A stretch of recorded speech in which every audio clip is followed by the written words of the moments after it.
Hey guys, it's Paradise, and the new Midway title update patch for Monster Hunter Wilds is dropping tomorrow, and Capcom has just dropped the full patch notes along with a new director's letter that really digs into what and why these changes are happening. We've got harder hunts, a brand new endgame Talisman system, and a big set of weapon buffs to shake up the meta. Some of it is good news, and some of it is actually shockingly bad for those waiting for particular changes. So there's quite a few new additions to go over. And speaking of new additions, here's something else to put on your radar real quick, because this video's sponsor is Ashes of the Singularity 2, the long-awaited sequel to one of the few RTS games that can actually handle thousands of units in real time. We're talking battles across continent-sized maps in real time, where you can zoom from a frontline skirmish all the way out to orbital command. Like all good strategy games, you'll need to outthink your opponent and plan every move as the battlefield itself changes. Every faction has unique strengths, units, and different approaches, whether you're fighting for humanity, the AI substrate, or the post-human coalition.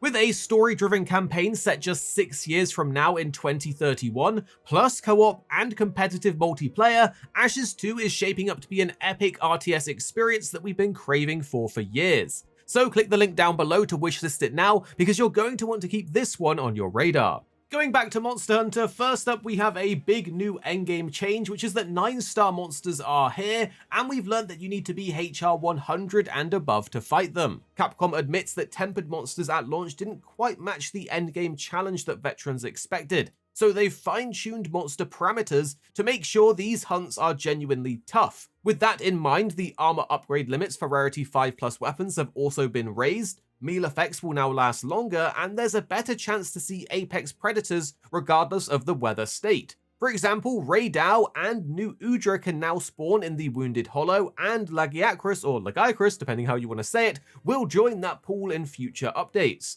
Also, the 9-star hunts will roll out in event quests over time, and support hunters are also being rebalanced to match their difficulty. One of the big things that they've put a focus on is to make sure that the rewards are now tuned so every monster feels worth the grind, because at launch everyone was just mostly farming Arkveld since that was the best thing to farm. They said it made their endgame lack variety, which was impacted further by the fact that Arkveld was pretty elemental resistant. So it's great that they're doing this, and hopefully it makes the endgame feel a bit more in line with the previous games, where you had a bunch of options in what you wanted to take down, and you'd have a bunch of sets made depending on that matchup. Now, beating these new 9-star quests will give you a chance to get a glowing stone, which will appraise into the brand new type of talismans that are being added in. These will roll with random armor skills, weapon skills, and skill-specific decoration slots for both weapon and armor skills. They can't be upgraded like normal talismans, but the combinations that you get on them should completely change how you make your build. Capcom are essentially hoping it will encourage people to try new weapon and armor setups, so basically the meta sets should be mixed up after this update. When it comes to the weapon changes though, Capcom's been pretty open, as they admit some of the nerfs in Title Update 2 were heavier than intended and certain weapons ended up underperforming. So this update aims to bring those weapons back up while giving each one a clearer identity and make them more capable against the new harder monsters coming down the line.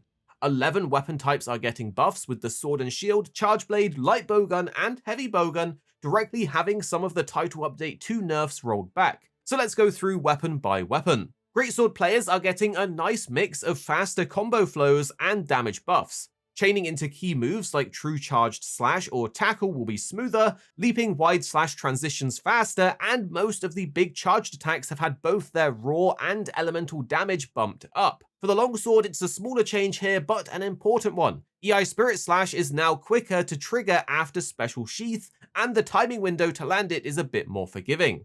For the Sword and Shield, counter slash damage is up after it got hit in Title Update 2. It sadly doesn't restore everything back from before, but it should make that move feel more rewarding again. For the Dual Blade, we see lots of quality of life improvements. Demon Mode movement is faster, Perfect Evade lasts longer, and the Focus Strike can now chain into a new multi-hitting finisher called Turning Tide Drill, which sounds awesome. Directional control during Screw Slicer will be snappier, and Perfect Evade's boost in Demon Mode will last longer. So there's quite a few positive changes here. For the hunting horn, there's a few changes to go over. A few more chaining options have been added, like moving into hilt stab from more moves, and Echo Bubble now having extra follow-up routes. Hilt Stab now also has armor properties, so you won't get knocked out of it as often, and they've fixed issues that made the Focus Strike reverb hard to connect. To be honest, I can't wait to see how strong the armor properties on the Hilt Stab are going to be. For the Lance though, there's a long list of changes, so let's recap them for you. There's damage buffs across multiple thrusts, reduced damage taken in Power Guard, bigger hitboxes on Retribution Thrust, and faster transitions between moves. There's also better mobility after guards, less sharpness loss on Victory Thrust, and new follow-ups after winning a Power Clash. So there's quite a few changes that I'm sure the Church of the Lance Bros will appreciate at what essentially looks like a big DPS boost across the board. For the Gunlance, there's one specific fix to Burst Fire, which now makes it work properly with Load Shells level 2, giving the correct number of hits. And for the Switch Axe, we have a simple but very nice change. The Offset Rising Slash will be easier to trigger, and it will build offsets up faster, so it should be far more consistent overall. But outside of that, there's sadly no additional changes to other moves or its core damage output. For the Charge Blade, however, there are some nice changes reverting the Title Update 2 nerfs, where Axe Element Discharge 1 and 2 both have more raw damage now, and the multi-hit of Power Axe mode will hit harder. Furthermore, enhanced files now scale correctly during Power Axe mode explosions, so it's a pretty positive change bringing back some oomph to the Charge Blade. But note there's still no major changes to the super amped element discharge that I've seen many asking for. For the Insect Glaive, it's a bit of a mix of buffs and fixes with a lot to go through. Offset detection will be more forgiving, so offset attacks will trigger more consistently. And backwards vaults now have a longer invulnerability window, plus extra distance when using Evade Extender. Your strong Reaping Slash and Dodge Slash will have higher raw damage, while the strong Double Slash and Tornado Slash have both raw and elemental scaling improved. This is good news. The mid-air combo was hitting for less than intended, which has been fixed, and the Focus Thrust now has better hit detection when moving away from a target in the air. A bunch of long-standing bugs have also been addressed, where Rathalos parts will now give the correct extract colors, jumping advancing slash will be more consistent in mount buildups, and post-knockdown inputs won't accidentally trigger the wrong attacks, including letting you use descending slash after getting up. So a bunch of Insect Glaive tweaks and buffs there. For the light bowgun, we have a solid set of buffs aimed at making more ammo types viable again. Overall, any light bowgun enjoyers out there should find it easier to mix elemental and status ammo into their loadout without sacrificing as much damage. Adhesive ammo and Wyvern Blast both hit harder, and all elemental ammo types have slightly increased raw and elemental scaling, hopefully giving a noticeable damage bump alongside its reload and gauge recovery buffs. They've also fixed a bug where spread ammo wasn't scaling correctly with ballistic skill, so spread ammo might actually be a bit better now. The Heavy Bowgun's Ignition playstyle sees a big boost with higher damage and scaling for Wyvern Blast Ignition and Wyvern Counter Ignition. Plus, there's faster ignition gauge recovery across multiple ammo types. You can guard more quickly after firing spread ammo, Wyvern Howl's hitbox is easier to land, and Pierce ammo restores more ignition gauge. These changes should make ignition mode builds a lot smoother and give more flexibility in choosing your ammo types for different matchups. For the bow, there's only one change here, and it's purely a fix to Arc Shot, which will now no longer vanish when hitting. Weapons weren't the only things to get buffs and tweaks though, because several set bonuses like Bubbly Dance, Warcry, Powerhouse, and Burst Boost have been buffed or made more flexible, and Ballistics will now work even at point blank for certain ammo types. We're also getting a recoil aim assist setting and a new favorites item system, as well as underwater movement improvements and sacred mount tweaks. Now, the next thing to talk about is performance changes, which many of us have been highly anticipating. With Title Update 2 already being out, the devs commented on the improvements they made for PC players, mentioning the fixes to shader compilation bugs, cutting the processing load from the anti-cheat by about 90%, and adding support for the latest upscaling tech like DLSS4 and FSR4, which will help lower CPU usage while boosting frame rates. Now, a lot of players, even after these changes, said they didn't feel any noticeable improvements, so they've been waiting for more fixes and improvements in this update and Title Update 3 that's coming soon. For this update, we know that texture loading has been upgraded, meaning that you should see fewer moments where low-quality textures pop up when a monster suddenly appears. They say Title Update 3 will then bring similar improvements for NPCs and sacred mounts. And that seems like it's all we're getting for the near future, as no further improvements or changes were listed as coming in this patch, with only those NPC and sacred improvements coming in Title Update 3. This is honestly really disappointing, as these performance problems are a major issue for many members of the community. We do, however, know there will be further improvements coming in the future, mostly around Title Update 4, which is set for winter. So let's go through the future plans for performance and what the devs have to say.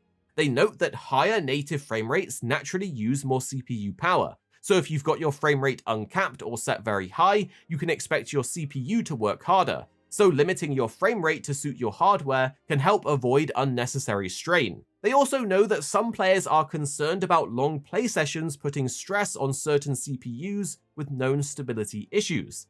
To tackle this, they say Title Update 4 coming this winter will introduce the first wave of CPU load optimizations, with a second wave planned after that, and GPU load reductions will also follow the same two-stage approach. It's great to hear that there are additional performance fixes coming in Title Update 4, but we were really hoping it would be a bit sooner. It is, however, shocking to read that they basically say it's a you problem when talking about CPU strain and telling users to limit their frame rates to get better performance.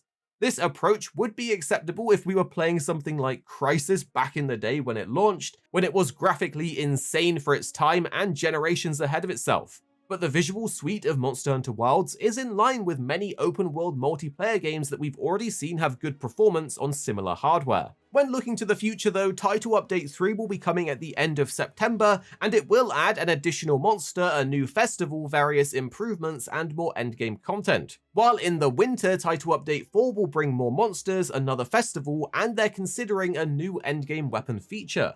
So with 9-star hunts, a new talisman system, and weapon buffs across the board, tomorrow's patch is definitely going to shake things up. Here at Arix Gaming, we're two friends who love to play games. You have me, Paradise, as well as 26. Our goal is to keep the videos as concise as possible by cutting out any of the fluff and focusing on what really matters with high quality videos. So make sure you're subscribed down below for more videos on your favorite games coming very, very soon.